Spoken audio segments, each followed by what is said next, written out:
Observation is a really important part of ethnographic research, and it's really all about understanding what is going on sort of through first-hand experience. One of those ways is what's called immersion, where you're actually going through an experience yourself. And one designer I know, for example, was having knee surgery. And so what he did was bring his phone and a notebook into the surgical area with him. And as he went along, he took notes and he took photographs. And so that then at the end of the day, he wrote up his conclusions about the surgical journey.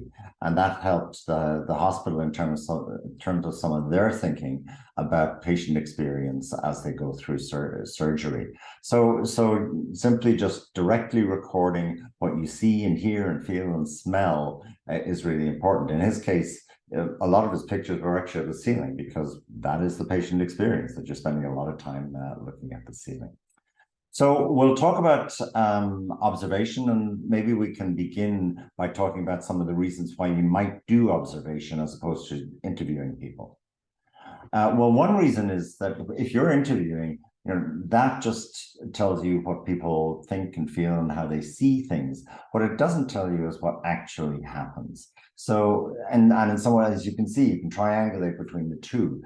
But what actually happens may be more reliable than what people say, because they don't necessarily remember all of the little things that are going on while they're undergoing an experience. It can also be particularly useful to find out, well, do people actually do what they say they do, or do they behave in the way they claim to behave? For example, if you were doing a study on smoking and you followed somebody around for a day without commenting and just counted the number of times they took out a cigarette and smoked it, you would probably get a very different result from just asking them how many they smoke a day. Classic finding is that people chronically underreport their smoking behavior. They also report that they eat much better food than they actually do. So there's some inbuilt biases in interviews that you want to be a bit careful about, and observation can help you mitigate that.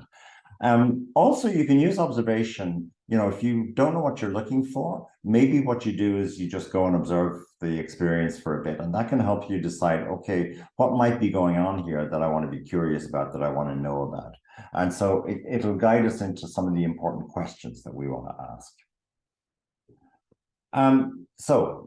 Just in terms of some guidelines, again, let's think about what, who, where, when, and how of observational research. Well, what are we observing? Is it the behavior, or maybe it's what happens before somebody buys something or before they consume it, what goes after it, the recycling or the disposal process. We are observing often the context of what's going on, right? So not just the act itself, but the stuff that's going on around and how that potentially influences the experience. It may be important to be invisible, so the who is important, and with observation, it's the less visible you are, the better, because then it's better not to disrupt the experience if you can avoid it. And then where are you going to do it in the context, or how close are you going to be to the context? And then the many hows, all of the ways of identifying what it is you're looking for, being open to surprises, quantifying, taking notes, taking video, and so on. All of those are considerations here. We're going to get into some of those. In terms of what you're observing, there are two models that I think are well worth considering. One of those is called POEMS: People, Objects, Environments, Messages, and Services.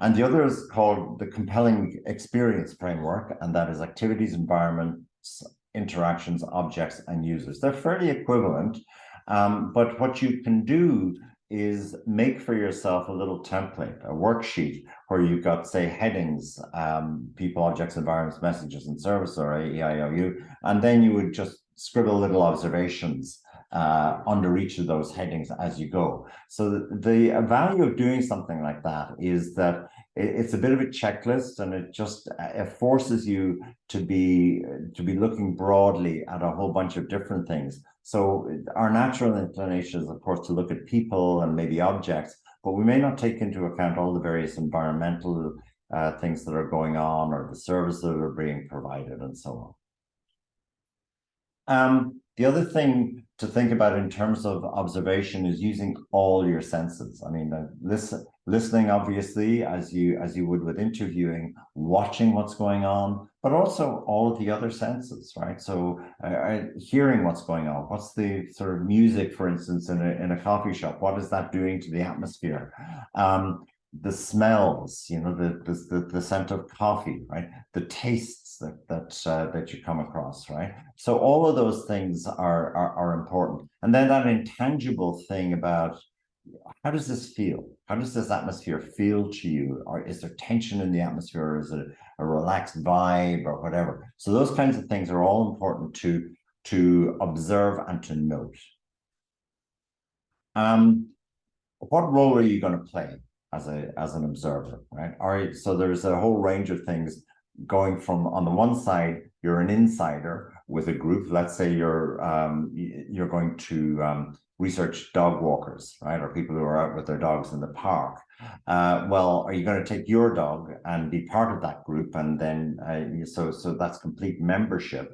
Or are you going to be on the other end of the spectrum? You don't bring your dog, maybe you don't even own a dog, but you're just watching what goes on. And there are trade-offs then for all the different pieces different parts of this. If you are complete membership, then you're going to get a lot of inside information and intimate information, maybe about the relationship with the dog or whatever it is. On the other end, if you're a complete observer, you can be a bit more objective and stand back and watch how people are interacting with each other and with their dogs. Are you going in terms of the where you observe, as with interviewing, it's trying to get as close to the context as you can. If you're researching coffee, then do it in a coffee shop. It can be actually buying the coffee, or it could be in somebody's home where they use it, or it could be, how do they dispose of coffee pods? That's, depending on your goals and what you're trying to accomplish. There obviously are situations where you simply can't observe, either because it's something that happens. If you want to do sleeping habits, you're probably not going to be sitting in the bedroom watching people. So in those situations, you need to triangulate with other methods, right? So there will be other research out there, for instance, on sleeping habits, and you can interview, you can go and look at the bedroom during the day, et cetera, et cetera. So you'll get a sense of things that way. Observation is very much it's a non-linear thing. And I mentioned this because, like all of qualitative research, it gives you tremendous flexibility. So as you observe things and as you see things, that can then in turn say, we need to do more interviews than we were planning, or we need to structure the discussion guide a little bit differently. So as you're going through a research project, you're responding to the observations and also the interview information that you're getting, and you're building your theories and you're building your ideas from that. And then that in turn guides your later stuff. So I would, use this as a way of learning and then build that learning into later phases of your research. There really are four important parts of this. One is getting prepared for the observation, and that is things like, first of all, understanding what are your goals, what are you looking for, where are you going to do it, and designing the kinds of templates that I talked about around poems or compelling experience framework. Then what happens in the field, right? So it's then, how are you actually going to be watching, listening, and so on, and playing all that out in your mind? How are you going to record? Are you going to do this on video, on audio, on both? Are you going to take still pictures? Are you going to take notes? There are a number of different ways, and there are trade-offs in each one, and just being aware of what they are is really important. And then how are you going to analyze the data, right? So what kind of data do you expect to get? For example, if you do a poems type thing, then you'll have a whole bunch of comprehensive things about an experience. How are you going to use that information? Very often, some observation is done by quantification. So what you often can do, for instance, if you're in a store watching how many people buy the product that's on the end of the aisle, for example, through impulse purchase or whatever it is, and noting that every time. You can get quantitative information. Again, how are you going to analyze that quantitative information? Because that in turn will inform how best to collect it. Just being prepared before you actually do the field work is actually important. And so then building rapport, getting the support of gatekeepers. A classic gatekeeper in healthcare, for example, is the medical receptionist, and getting their support in setting up the interview and making sure that that there are no interruptions is important. Making sure you've done your groundwork, know what you want, and have pretty clear goals about it before you go in. You can change them based on what you see. With observation in particular, it's important to know what you're looking for.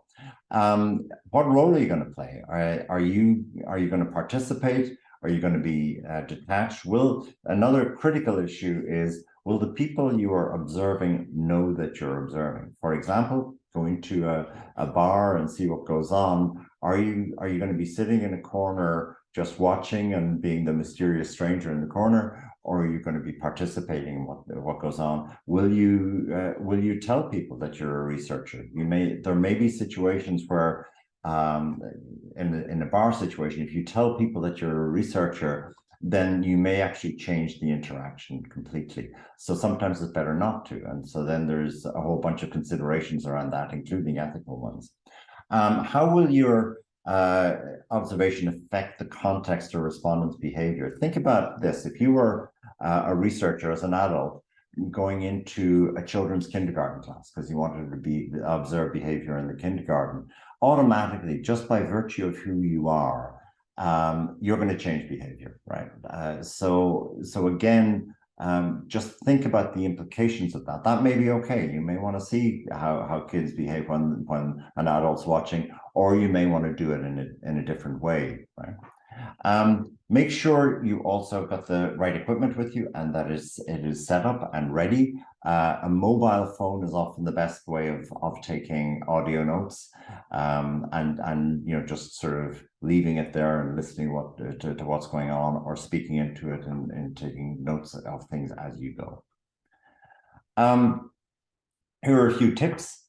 Take the time, just if you're going to do an observation, don't do it, don't rush through it. Take time, get settled, understand what's going on in the environment. What do you hear? What do you smell? What do you feel? Think about the bigger picture. And then as you have specific areas of interest, focus in on those. There are often periods where you're observing and then where you have a chance to back off and use those to make little memos and notes. The reason is that things fade from your memory very, very quickly. So try and capture them, if not in the moment, then in between moments, so that you can go back to them later.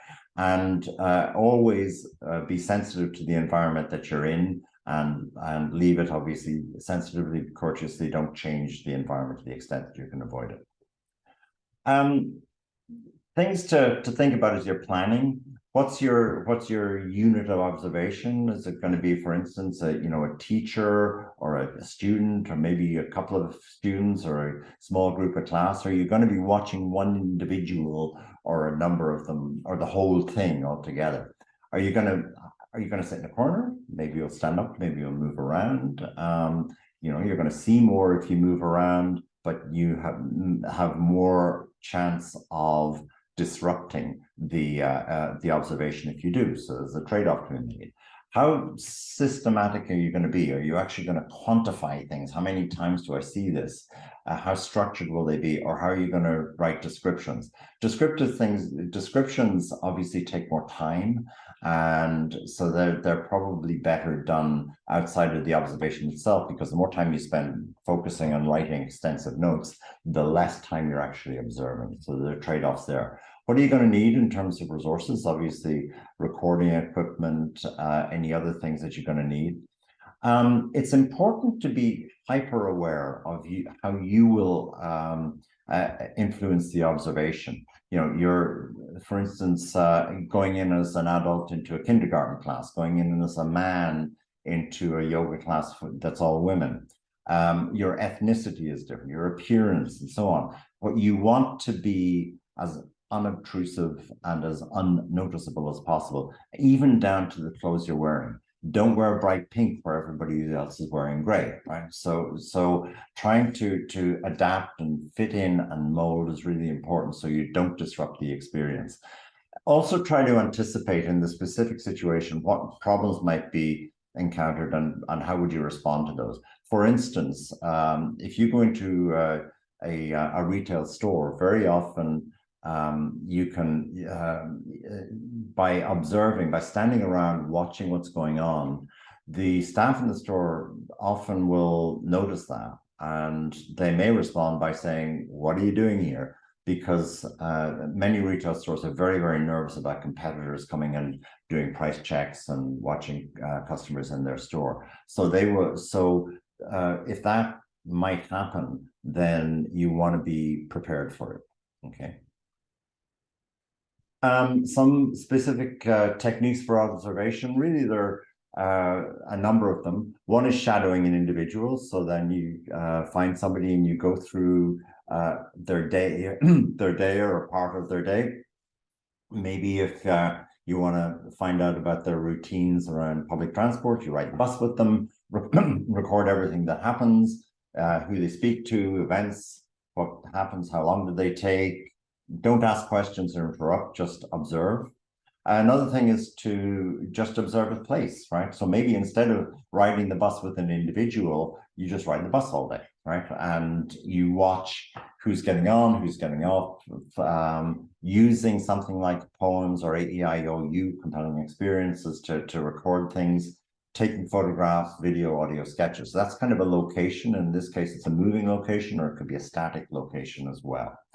And then there's immersion, like my friend who went through knee surgery, which was making yourself the subject of the experience. And so that then you really get to sense of how does it look, how does it feel when I'm going through this experience? And again, recording everything that happens, but not just what happens. The nice thing about doing autoethnography is you can record your own thoughts and feelings about it, so that then that becomes part of the data as well. So, you know, I'd urge you to immerse yourself, as well as just being an outside observer and as well as interviewing things. So it'll get you really into some of the ins and outs of the experience.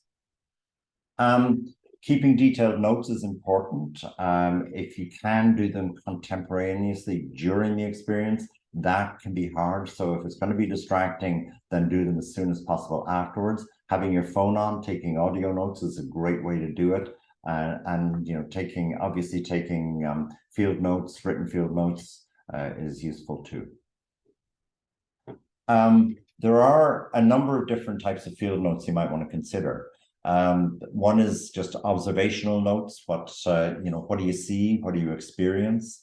How's your methodology shifting as you go, right? So you might, as you do this, you might decide, I'm not getting enough depth by just watching people move around in this cafe. Maybe I'm going to just talk to somebody and say, do you mind if I buy you a coffee, and then watch what they do, etc., etc. Again, always aware that you're changing the experience by doing that. What about your own thoughts and feelings? That's an important part of things, and that could well come back as important data as you start to analyze it. So record those, your own thoughts and feelings, and then what are you learning about the theory? How's your thinking shifting as you go through this experience? There are big ethical considerations with this kind of thing, and I think it's important that you think about these. I'm not going to tell you exactly what to do. You might try the ethics guidebook that's in the link there. But questions like, are you going to seek consent from the participants? Are you going to give them a choice of not participating? Do you have some very good reasons not to seek consent, right? So there are some times when you want to do unobtrusive observation and in order not to disrupt the experience. But are those reasons sufficient, right? It's a little creepy sometimes if you just go and observe people without telling them. So you might want to consider that. How intrusive is the research? How is it going to change things? What will happen if you see something that gives you cause for concern? So what happens if you see potential violent incident starting to happen, or some bullying or something like that? What will you do, right? And then how will you make sure that you are safe, and and that anyone that you work with is safe? These are some of the ethical considerations. As I said, there are many more, and this is distinct from the formal ethical procedure, ethical approval that you need in a university. So these are just some personal things you might want to be watching for. You will always make mistakes. And that's a good thing, because it's not only normal, but it's a good thing, because mistakes are how you learn. Here's 7 things that you might want to keep in mind. The fact that you're there is going to influence events in some way. The first things that you see are going to be the most memorable, so that bias enters into this to a great degree. So availability bias is a big issue. You will respond emotionally. You will exaggerate the importance of things that are just unique because you've seen them. You can't assume that the stuff that you see is exactly the same as stuff that you don't see. There's always confirmation bias. You're going to look for confirmation of things that you already believe. And unfortunately, you're always going to miss something. So these are all issues. And so long as you're aware of them and just keep checking back, then you can sort of help yourself become a better observer, a better researcher. Some things to leave you with, to think about. Just going to the 7 problems that we talked about a moment ago, how would you minimize the effects of each one of those 7 problems? You can sort of think through that. What do you think are the strengths and weaknesses of observational research, both in general and for your specific project? Think through, is observational research appropriate in this situation? What does it bring to it? And what might be its limitations? In your project, could you be a participant observer? As I mentioned, it's very valuable to immerse yourself in an experience somehow, and experience it as a user would. That can greatly increase your empathy for users. How close do you think you can get to the user's actual experience? So we'll leave it there about observation. It's an extremely powerful technique, and I urge you to use it.